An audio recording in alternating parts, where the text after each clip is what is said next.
Chapter 7. The Seven Churches. Man is a triad of body, soul, and spirit. Between the spirit and the body there is a mediator. This is the soul. We, the Gnostics, know that the soul is clothed with a marvelous suit. This is the astral body. We already know through our Gnostic studies that the astral is a double organism endowed with marvelous internal senses. The great clairvoyants speak to us of the seven chakras, and Mr. Leadbeater describes them in great detail. These chakras are really the senses of the astral body. These magnetic centers are found in intimate correlation with the glands of internal secretion. In the laboratory of the human organism there are 7 components submitted to a triple nervous control. The nerves as agents of the law of the triangle control the glandular septennial. The 3 different nervous controls that interact with each other are as follows. First, the cerebrospinal nervous system, agent of conscious function. Second, the great sympathetic nervous system, agent of the unconscious, subconscious, and instinctive functions. Third, the parasympathetic or vagus, which collaborates by restraining the instinctive functions under the direction of the mind. The cerebrospinal system is the throne of the divine spirit. The great sympathetic system is the vehicle of the astral. The vagus or parasympathetic system obeys the commands of the mind. 3 rays and 7 magnetic centers are the basis for any cosmos, in the infinitely large, as well as in the infinitely small. Just as it is above, so below. The 7 most important glands of the human organism constitute the 7 laboratories controlled by the law of the triangle. Each one of these glands has its exponent in chakras of the organism. Each one of the 7 chakras has its roots in intimate correlation with one of the 7 churches of the spinal column. The 7 churches of the spine control the 7 chakras of the great sympathetic nervous system. The 7 churches enter into intense activity with the ascent of Kundalini along the medullary channel. Kundalini dwells in the electrons. The wise meditate on it, devotees adore it, and in homes where the perfect matrimony reigns it is worked with practically. Kundalini is the solar fire enclosed in the seminal atoms, the ardent electronic substance of the sun which when liberated transforms us into terribly divine gods. The fires of the heart control the ascent of Kundalini through the medullary channel. Kundalini develops, evolves and progresses according to the merits of the heart. Kundalini is the primordial energy enclosed within the Church of Ephesus. This church is located 2 finger widths above the anus and 2 finger widths below the genital organs. The divine serpent of fire sleeps within its church, coiled 3.5 times. When the solar and lunar atoms make contact in the tribene near the coccyx, Kundalini, the igneous serpent of our magical powers, awakens. As the serpent rises through the medullary channel it puts into activity each one of the 7 churches. The chakras of the gonads, sexual glands, are directed by Uranus, and the pineal gland situated in the superior part of the brain is controlled by Neptune. An intimate correlation exists between this pair of glands, and Kundalini must unite them with the sacred fire to obtain profound self-realization. The Church of Ephesus is a lotus with 4 radiant petals. This church has the brilliance of 10 million suns. The elemental earth of the wise is conquered with the power of this church. The ascent of Kundalini to the prostate region puts into activity the 6 petals of the Church of Smyrna. This church confers on us the power to dominate the elemental waters of life and the joy of creating. When the sacred serpent reaches the umbilical region, we are able to dominate volcanoes, because the elemental fire of the wise corresponds to the Church of Pergamos, situated in the solar plexus. This center controls the spleen, the liver, the pancreas, etc., etc. This center of Pergamos has 10 petals. With the ascent of Kundalini to the region of the heart, The Church of Thyatira with its 12 marvelous petals is put into activity. This church confers on us power over the elemental air of the wise. The development of this cardiac center confers inspiration, premonition, intuition and powers to live consciously in the astral body, as well as the powers to put the body into the state of jhanas. The second chapter of the Apocalypse, Revelation, deals with the 4 inferior churches of our organism. These are 4 centers known as the fundamental or basic, the prostatic, the umbilical and the cardiac. Now we shall study the 3 superior Ma centers mentioned in the 3rd chapter of Apocalypse. These 3 superior churches are the Church of Sardis, the Church of Philadelphia and finally, that of Laodicea. The pure akasa. Akasa is the agent of sound. The laryngeal chakra is the Church of Sardis. When Kundalini opens the Church of Sardis, then made word, it blossoms on our fertile lips. The laryngeal chakra has 16 beautiful petals. The complete development of this akasa center allows us to conserve the living body even during the profound nights of the Great Pralaya. It is impossible to incarnate the Great Word without having awakened the sacred serpent. The akasa is precisely the agent of the Word. It is to the Word what the conductive wire is to electricity. The Word needs the akasa for its manifestation. Akasa is the agent of sound. Kundalini is the akasa. Akasa is sexual. Kundalini is sexual. The magnetic center where our Kundalini normally lives is absolutely sexual, as is demonstrated by the concrete fact of where it is situated, 2 fingers above the anus, and close to 2 fingers below the genitals. The space where it is located is 4 fingers wide. Only with sexual magic is it possible to awaken Kundalini and develop it totally. This is what the infrasexuals do not like. They feel themselves to be super-transcendent and mortally hate sexual magic. On a certain occasion, after listening to a conference that we gave about sexual magic, someone protested saying that this was the way that the Gnostics corrupted women. This individual was an infrasexual. The man protested because we were teaching the science of regeneration. But on the other hand, he did not protest against intermediate sex, or against prostitutes, or against the vice of onanism, neither did he say that those people were corrupted. He protested against the doctrine of regeneration but not against the doctrine of degeneration. Infrasexual people are like this. They feel immensely superior to all people of normal sexuality. They protest against regeneration but defend degeneration.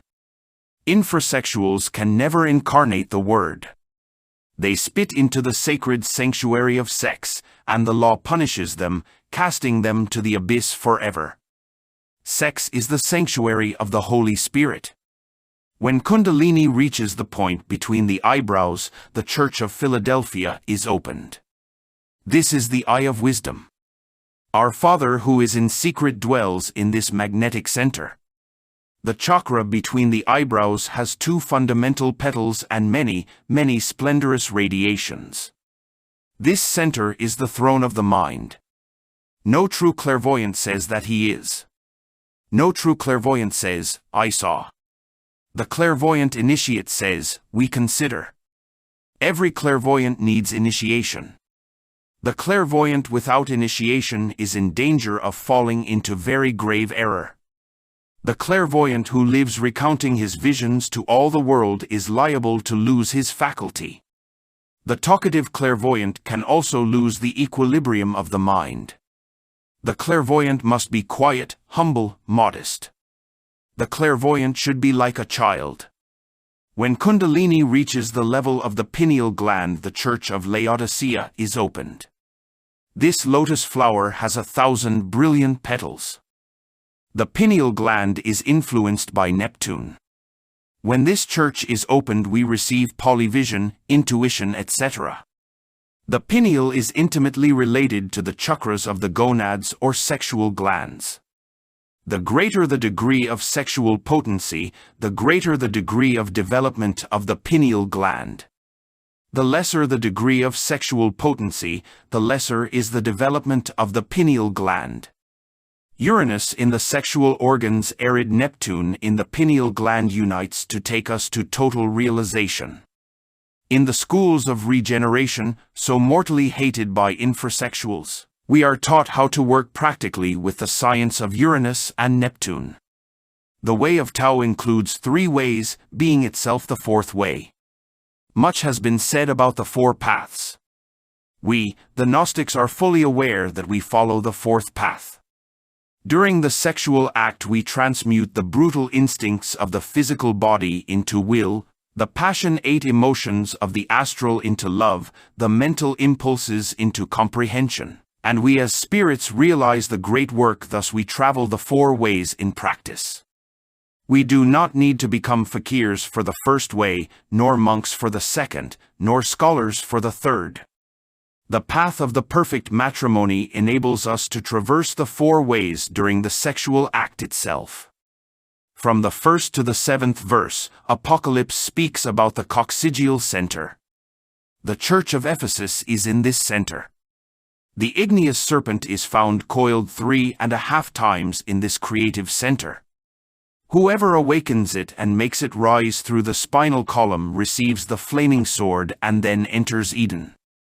The redemption of man is found in the serpent, but we must be on guard against the guile of the serpent. One should contemplate the forbidden fruit and inhale its aroma, but remember the words of the Lord Jehovah, "If thou eatest of this fruit ye shall die." We should enjoy the happiness of love and adore woman. A good painting enchants us, a beautiful piece of music can transport us to ecstasy, but a beautiful, adorable woman makes us want to possess her immediately. She is the living representation of God the Mother. The sexual act with the one we adore has its unquestionable delights. Sexual pleasure is a legitimate right of man. Enjoy the happiness of love, but do not spill the semen. Do not commit sacrilege. Do not be a fornicator. Chastity converts us into gods. Fornication converts us into demons. Crumheller said, "The Scythians adored the great light, and said that the sun, through its emanations, builds a nest in us and forms the serpent." The Nazarenes said, "All of you shall be gods, if you leave Egypt and cross the Red Sea." Crumheller tells us in his Gnostic Church, that this Gnostic sect also had as a sacred object a chalice from which they drank the semen of Benjamin. This, according to Huiracocha, was a mixture of wine and water. The great master Crumheller tells us that the sacred symbol of the sexual serpent was never absent from the altars of the Nazarenes. Actually, the force, the power which accompanied Moses was the serpent upon the staff, which was later transformed into the staff itself. The serpent was certainly the one who spoke to the other serpents, and who tempted Eve. The wise Huiracocha, in another paragraph of his immortal work entitled The Gnostic Church, says, "Moses in the desert showed his people the serpent upon the staff and said to them, that he who takes advantage of this serpent shall not be injured during his journey." All the marvelous power of Moses resided in the sacred serpent Kundalini. Moses practiced sexual magic a great deal, to raise the serpent upon the staff. Moses had a wife. In the terrifying night of past ages, the sublime and austere hierophants of the great mysteries were the jealous guardians of the great arcanum. The great priests had sworn silence, and the key of the ark of science was hidden from the eyes of the people. Sexual magic was only known and practiced by the great priests. The wisdom of the serpent is the basis of the great mysteries. This was cultivated in the mystery schools of Egypt, Greece, Rome, India, Persia, Troy, Aztec Mexico, Inca Peru, etc., etc. Crumheller tells us that in the Song of Homer to Demeter, found in a Russian library, one sees that everything revolves around a physiological cosmic fact of great transcendence. In this archaic song of that god-man, which sings of ancient Troy and the rage of Achilles, One sees clearly sexual magic serving as a cornerstone in the great temple of Eleusis. The naked dance, the delicious music in the temple, the kiss that enraptures, the bewitching mystery of the secret act made Eleusis a paradise of adorable gods and goddesses. Then nobody thought of indecencies, but only of things holy and sublime. It would not have occurred to anyone to profane the temple. The couples knew to retire in time to avoid spilling the sacred wine. In Egypt, Osiris appears as the masculine principle facing Isis, the eternal and adorable feminine. In this sunny land of Kern, the Lord of all perfection also worked with the great arcane Azf. This was precisely when he was in his period of initiatic preparation before the beginning of his mission. Thus it is written in the Memories of Nature. In Phoenicia, Hercules and Dagon loved each other intensely, as did Pluto and Persephone in Attica. But as Dr. Krumheller says, also between them the phallus and uterus are clearly spoken of. This is the lingam yoni of the Greek mysteries. The great priests of Egypt, the ancient inheritors of the archaic wisdom which the Atlanteans cultivated, represented the great ibis god Thoth with the virile member in a state of erection. Krumheller recounts that on that erect phallus of the ibis Thoth a phrase was written which said, "Giver of reason." Next to the inscription a lotus flower shone gloriously. The ancient sages engraved on the age-old walls of sacred Egypt the divine symbol of the sexual serpent. It was forbidden to disclose the secret of sexual magic. This is the great arcanum. Those unfortunate ones who divulged the unspeakable secret were condemned to death. They were taken to a paved courtyard, and before an ancient wall covered with the skins of crocodiles and indecipherable hieroglyphs, they were beheaded, their hearts were torn out and their cursed ashes were cast to the four winds. Cazot, the great French poet who died on the guillotine during the French Revolution, now comes to mind. At a famous banquet this man prophesied his own death, and the fatal fortune that awaited a certain group of noble initiates who planned to reveal the great arcanum. For some he prophesied the guillotine, for others the dagger, poison, jail, exile. His prophecies were fulfilled with absolute exactitude. In the Middle Ages all those who revealed the great arcanum died mysteriously, either by poisoned shirts like those of Nessus, small poisoned soaps which arrived as birthday presents on the doorstep of the condemned, perfumed posies, or the dagger.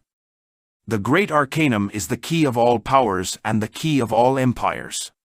The powers of nature are unleashed against the daring who try to dominate her. The great hierophants hide their secret, and the divine kings do not entrust the secret key of their power to any mortal. Wretched that mortal who, after receiving the secret of sexual magic, does not know how to take advantage of it. It would have been better if he had not been born or had tied a millstone to his neck and thrown himself to the bottom of the ocean. Nature has no interest in the cosmic realization of man, and it is even contrary to her own interests. That is why she opposes with all her forces the daring who wish to dominate her. Opportunely, a curious anecdote comes to mind. On a certain occasion a poor customs guard was walking along a beach. Suddenly something caught his attention. In the sands lashed by the wild waves of the Caribbean, he saw a leather object. The man moved towards it and with great surprise, encountered a small black leather case. He immediately went to the port captain's office and handed the object over to his superior. Having fulfilled his mission, he then went home. When the following day he went to work, the superior officer with great anger gave the man a 20 centavos coin, saying at the same time, "Imbecile! This is what you deserve. Take this coin so that you can hang yourself, you do not deserve to live. Buy some rope with these 20 cents, and hang yourself from a tree. Luck came your way, and you scorned it. The briefcase that are handed over to me had in it close to $1 million. Get out of here. Go away, imbecile. You do not deserve to live." Really, this is the fatal fortune that awaits those who do not know how to take advantage of the precious treasure of the great arcanum. Such people do not deserve to live. Never in their lives have they been taught the great arcanum of sexual magic, and now we are disclosing it. Unfortunate are they who, after having come across the treasure of the kings in their path, scorn it as the guard in the example. The treasure of the great arcane is even more valuable than the fortune found by the guard. To scorn this is really to be an imbecile. To awaken Kundalini, a wife is needed. However, we should warn that the initiate can only practice sexual magic with one woman. They who practice sexual magic with different women commit the crime of adultery. They do not progress in these studies. Unfortunately, there are certain individuals who use sexual magic as a pretext to seduce women. They are the profaners of the temple. This same class of man falls inevitably into the practice of black magic. We warn women to be very careful of these sexually perverse people. There are also many women who, under the said pretext of reaching profound self-realization, unite with any male. What these passionate women want is to satiate their carnal desires. The world will always be the same, and since we have been disclosing the great arcanum, there have appeared, as was to be expected, the pigs who trample on the doctrine and then die, poisoned by the bread of wisdom. The cult of sexual magic can only be practiced between husband and wife. We clarify this in order to avoid seductions, carnal impulses, and passionate, lustful saints. Sexual force is a tremendous weapon. Scientists have not been able to find the origin of electricity. We affirm that the cause of electrical energy must be sought in the universal sexual force.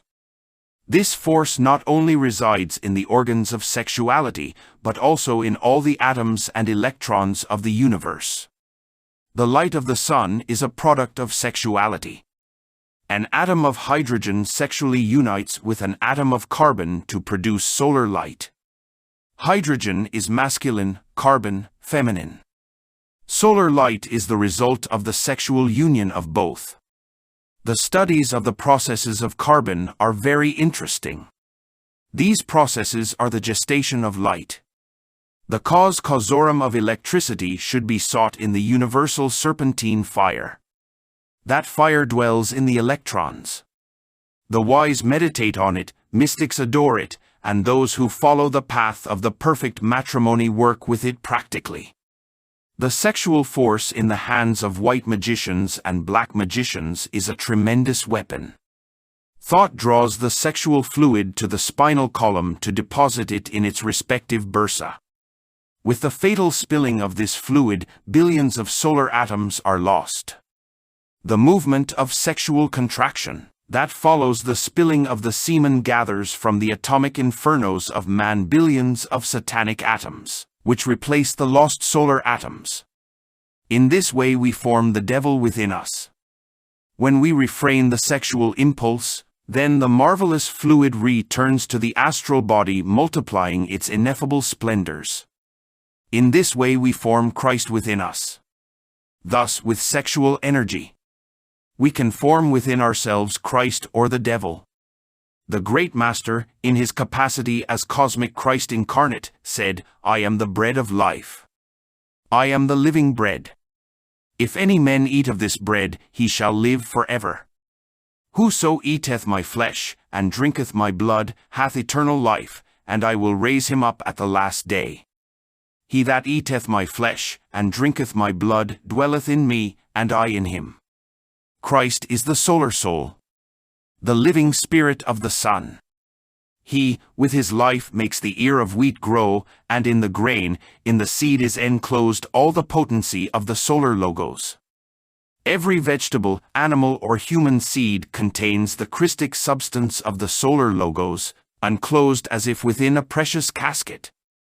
A marvelous child germinates, is born within us by making the creative energy return inwards and upwards, a Christified astral body. This vehicle confers upon us immortality. This is our Christos mediator. With this vehicle we can reach the Father who is in secret. The Lord of all perfection said, "No one can reach the Father except through me." The astral ghost that mortals possess is nothing more than an outline of a man. It does not even have unity. This ghostly facade is a den of demons and of all kinds of filthy and abhorrent entities. Within this astral ghost lives the I, the devil. This is an infernal legion. The I is legion. Just as the body is composed of many atoms, so also the I is composed of millions of eyes. Diabolic intelligences, repugnant demons who quarrel amongst themselves. When a person dies, he becomes just that, legion. The person himself becomes dust.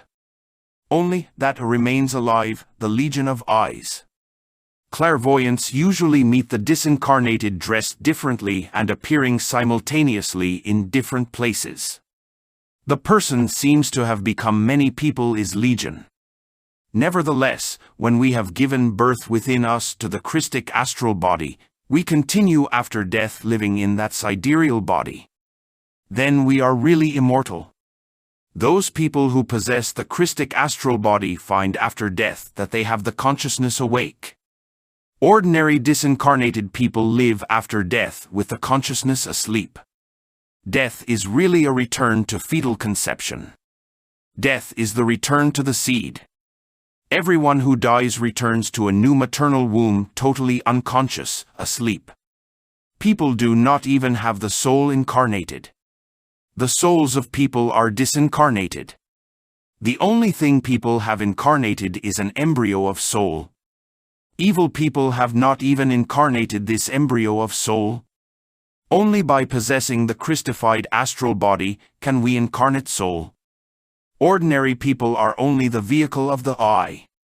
The name of each mortal is Legion. Only with sexual magic are we able to give birth within us to the Christ astral. Temptation is fire. The triumph over temptation is light. Refrained desire makes the astral fluid rise toward the pineal gland, and thus, within us the Adam Christ is born, the Superman. When we stimulate the sexual organs in order to realize the coitus, the semen is multiplied. When it is not spilled, it is transmuted and converts us into gods.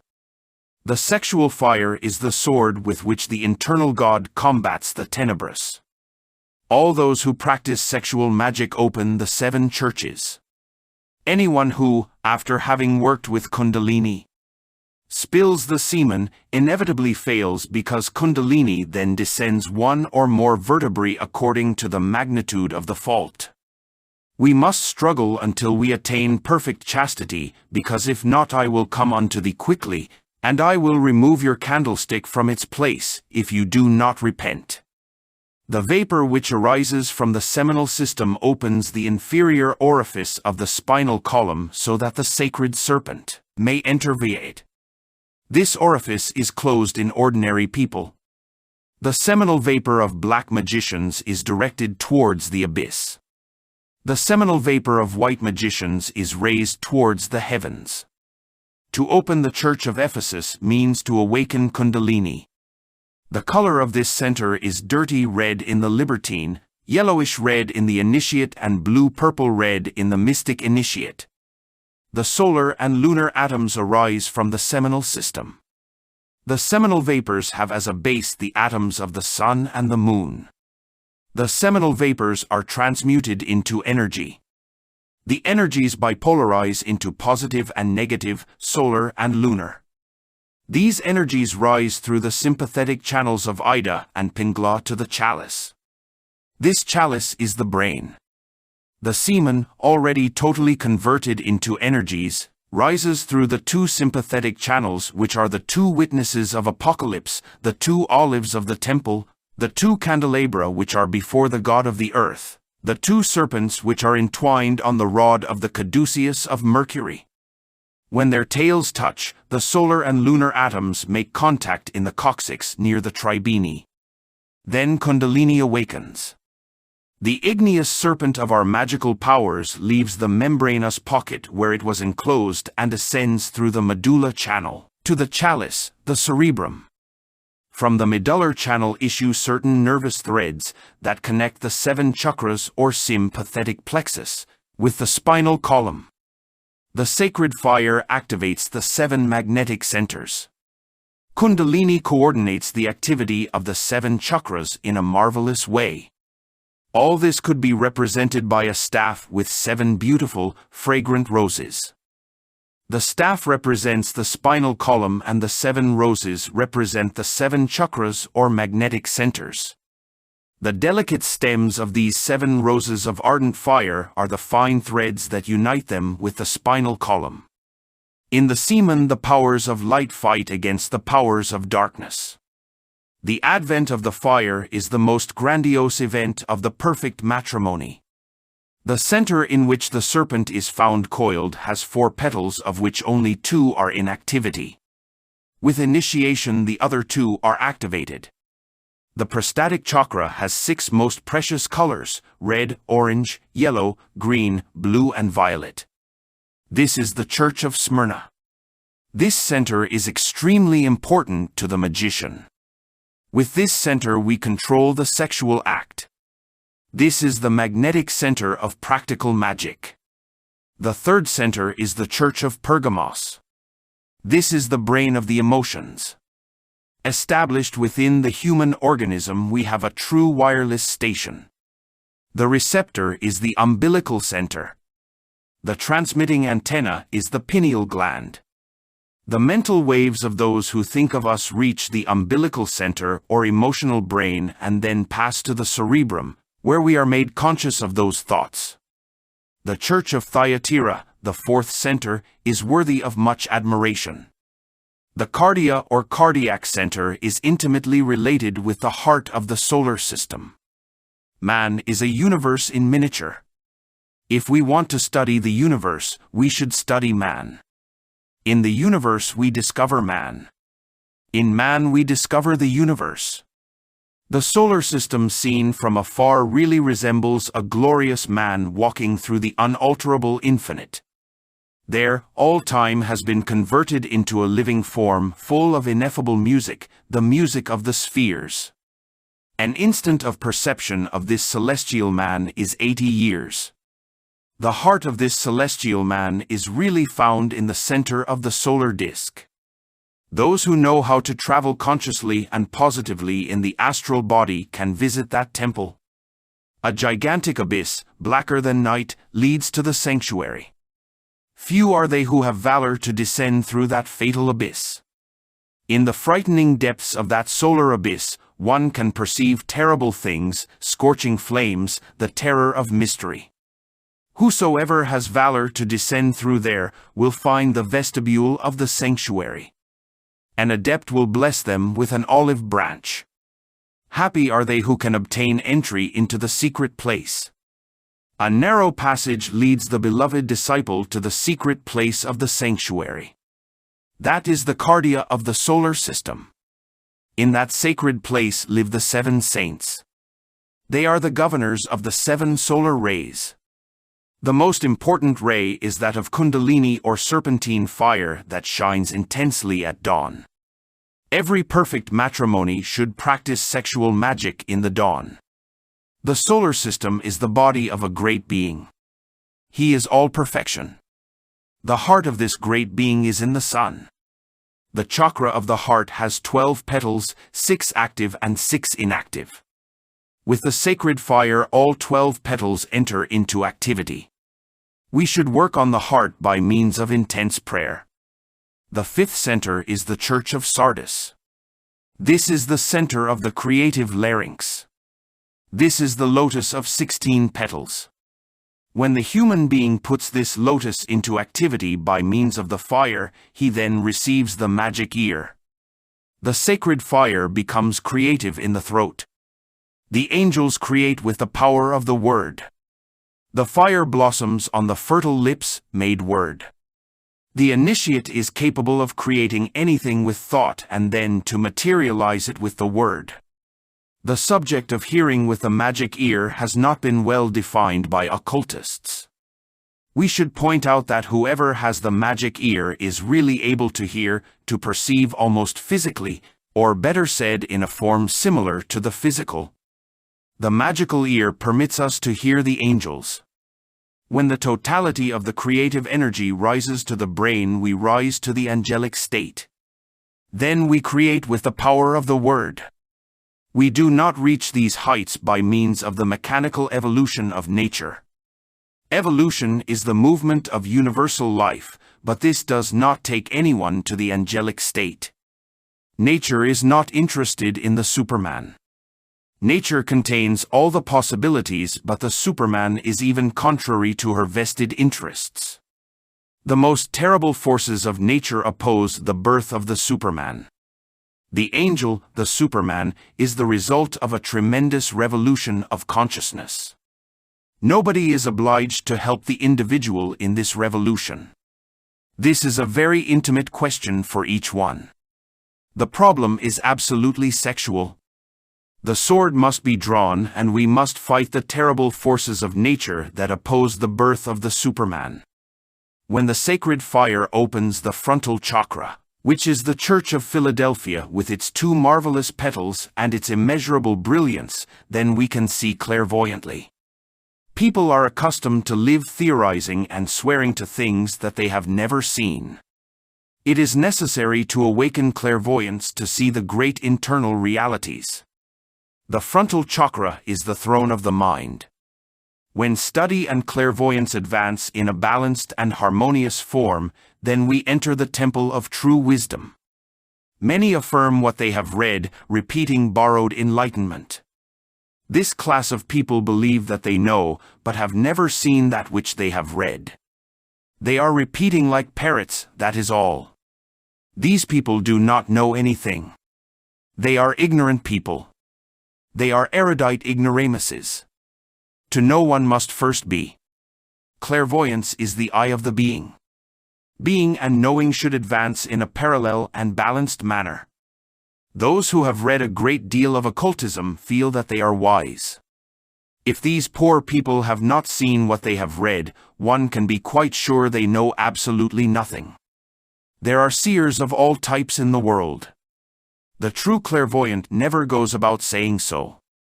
Every student of occultism, when he experiences the first clairvoyant visions, has the tendency to tell the whole world. Then others laugh at him, and since the vibrations of these people are negative, finally the novice ends up losing the balance of the mind. Clairvoyance without initiation leads students into error and even to the crime of calumny, abuse, and sometimes even to homicide.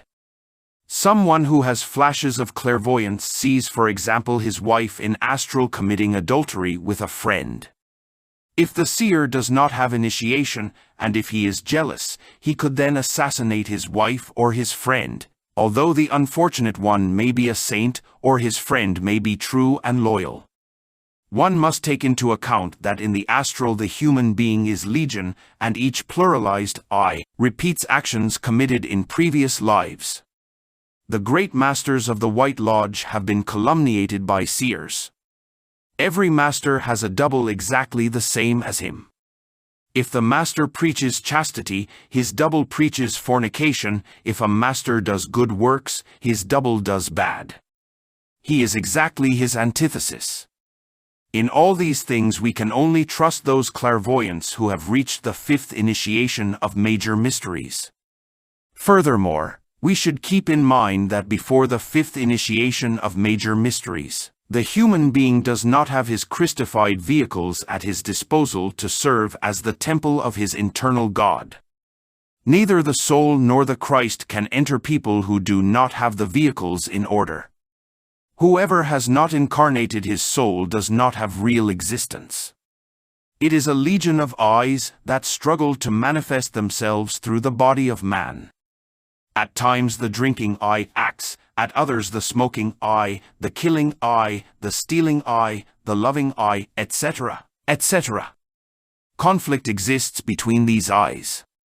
That is why we see many who swear they belong to the Gnostic movement, and later regret it, declaring themselves enemies of Gnosis. The I who swears to be faithful to Gnosis is displaced by another, which hates Gnosis. The I who swears it adores a woman is replaced by another I that abhors her. The I is a legion of demons. How can we trust in clairvoyants who have not yet incarnated their soul?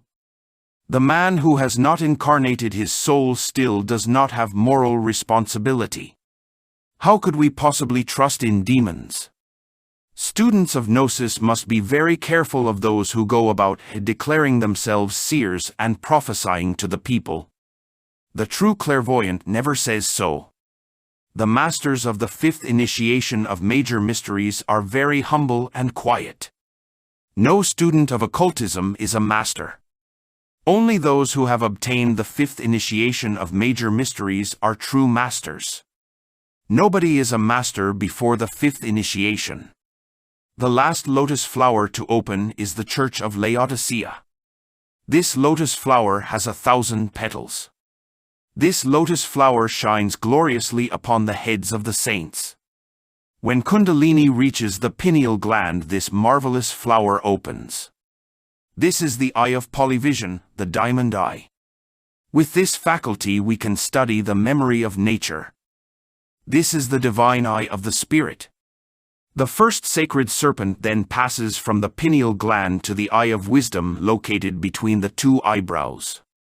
It then penetrates the magnetic field at the root of the nose.